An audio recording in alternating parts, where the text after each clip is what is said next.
Not too long ago, I shared a conversation with you here on this channel all about how to manage money like a minimalist. And in that conversation, I mentioned an expense log that my wife and I built and use in Notion to help us track our finances.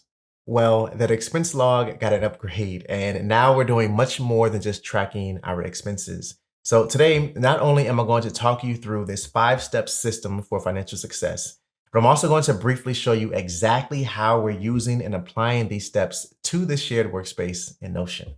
Now, I don't want you to feel obligated or pressured into creating a similar digital workspace to help you manage your money.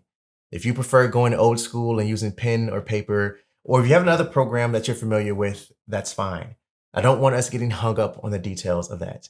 Instead, I want you to focus on what these steps are, why they're important, and how you can better implement them into your life so that way they become a solid habit. If that sounds interesting to you, then let's get started.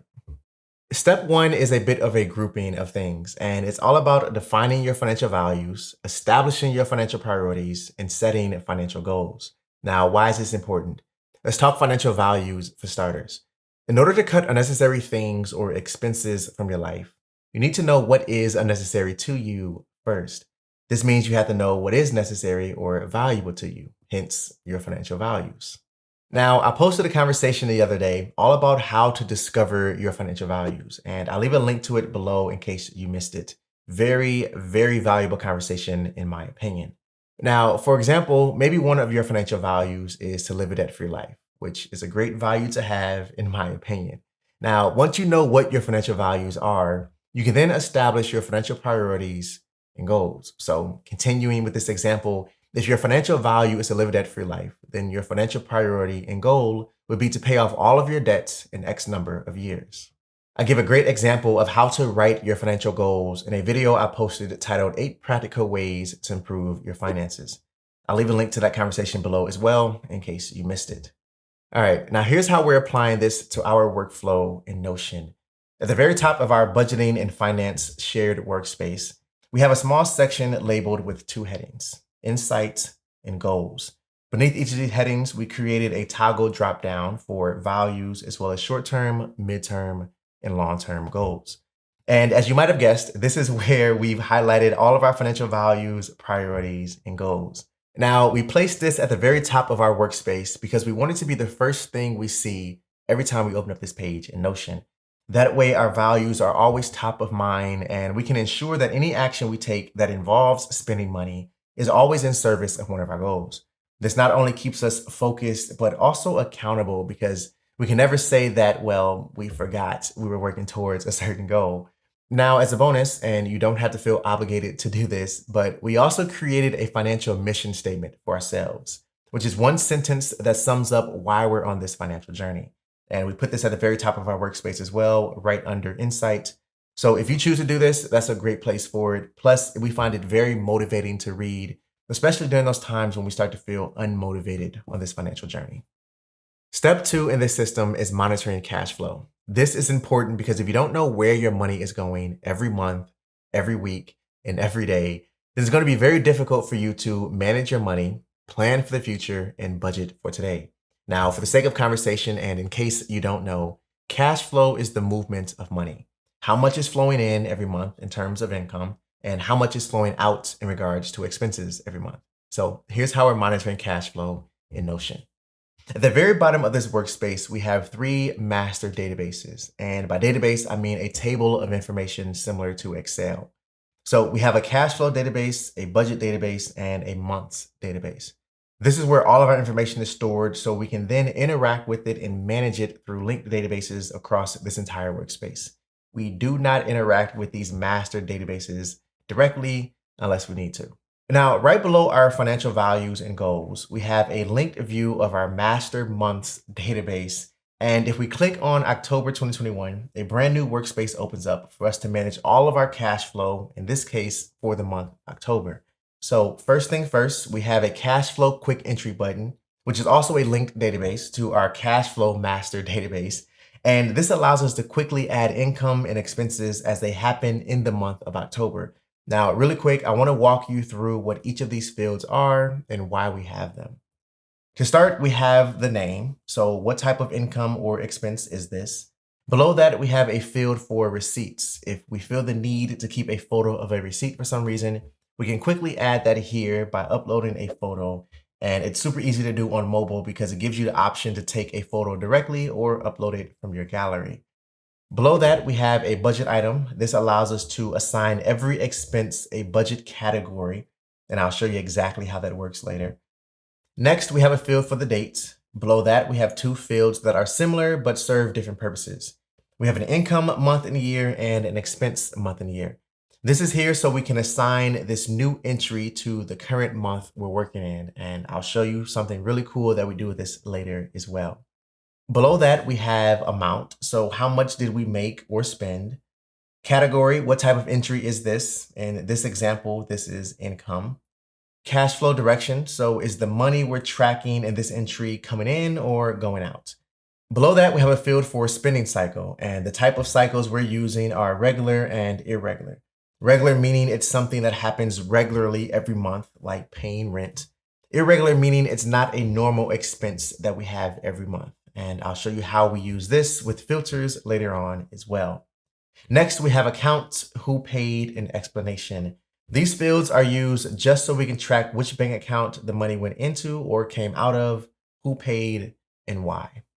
All right, now here's the really cool part. If we go back to the main workspace for this particular month, you will see that we have a few toggle drop downs, and within each of these, we have more linked cash flow databases. This time filtered to only show us the information we want to see. For example, we have one here for income and one for expenses. So if we ever need to see how much money we made or spent for a particular month, all we have to do is click on this toggle, open it up, and every new entry we create will automatically show up here. In addition to that, and this is where it gets really cool, we also created a few more toggles with linked databases. This time, however, breaking out which expenses are regular and which expenses are irregular. This is really powerful because if we ever find ourselves over budgeting or spending more than we anticipated, all we have to do is quickly pop over here, click on irregular expenses, and see exactly how much we spent and why for that particular month. Super, super powerful, and definitely has changed the way we approach managing our money and spending month to month. Step 3 in this system is budgeting. Now, this should come at no surprise to you because I've definitely talked about the importance of budgeting a lot recently. And that's because we believe that budgeting is a must-do if you want to manage your money properly.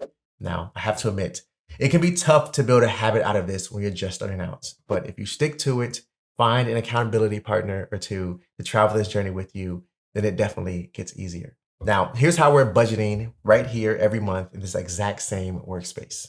So below our cash flow quick entry, you'll see a section called monthly budget. Now, at the beginning of every month, my wife and I will sit down together and budget for that month. And all of that happens right here in this budget table, which also happens to be a linked database connected to our master budget database, and also the budget field that we populate with every new entry we create. I wonder how many times I'll say budget and database by the time we finish this conversation. Now, when it's time for us to fill out our budget at the end of the month to see how we did, instead of logging into our bank account and looking through bank statements or flipping through receipts we've collected over the month, everything is right here in this workspace for us. So below the budget table, we have more toggles, which are also linked cash flow databases. But this time they're filtered by variable budget items. So variable meaning how much we spend each month can vary from month to month, unlike rent or something like that that is always the same. So for example, if we budgeted $500 for groceries, we can click and open the grocery toggle and see exactly how much we spent on groceries for that month. We can then take that number and plug it into our budget above, which gives us a complete picture of the entire month as a whole. Now, when a month is over, we can simply export this monthly budget as a CSV or a PDF and then save it for reference later if we ever need to compare months in the future. Step 4 in this system is to review regularly and make adjustments. Now, one thing you might be wondering by looking at this workspace we use is, wow, it seems like a lot. Why are there so many linked databases? It just looks overwhelming, right? Well, it's not that bad, I promise you. In fact, by doing this, we're essentially creating multiple reports that we can use to quickly see how we're doing in a given month. So if we need to reallocate our budget, cut expenses, reprioritize, We can quickly and efficiently make those decisions because all the information we need to make those decisions are right here in this workspace. This is part of the reason why we have specific views for regular versus irregular expenses. It's why we have specific views for all of the variable budget items. And it's also why we'll continue to add to this workspace the more we use it and the more reports we feel we need and want. Now, something else we do that doesn't happen directly within this workspace is something called financial dates. All this means is we have additional money conversations outside of budget reviews and budget adjustments. So we tend to talk about future financial decisions, goals we have, and expectations. We also dream together and then create financial visions so that way we can backtrack and see what we need to do today in order to get there later. And we found that by doing this, not only has it helped us stay on the same page financially, but also focused on where we're headed and what we want to achieve. So I definitely recommend that you try out financial dates if you're not currently doing it, whether it's with your spouse or with your accountability partner. Step 5 is automating your finances. Now, I've learned that automating your finances is one of the keys to financial success. Without it, you run the risk of coming up short in your efforts to reach your financial targets. So, setting up automation in every possible part of your financial life is a surefire way to ensure that you will, 1, always have money saved, 2, will consistently make progress towards your financial targets and goals, and 3, you'll have less to think about and remember each month. Here are some ways you can use automation for your financial success. Turn on auto pay everywhere you can, so your bills are automatically paid from your account each month. Create recurring transfers from your checking account to your savings account every pay period or every month. Set up recurring transfers to any external accounts you have, such as HSAs or 529 college savings if you have kids. Create recurring retirement contributions or increase your retirement savings rate.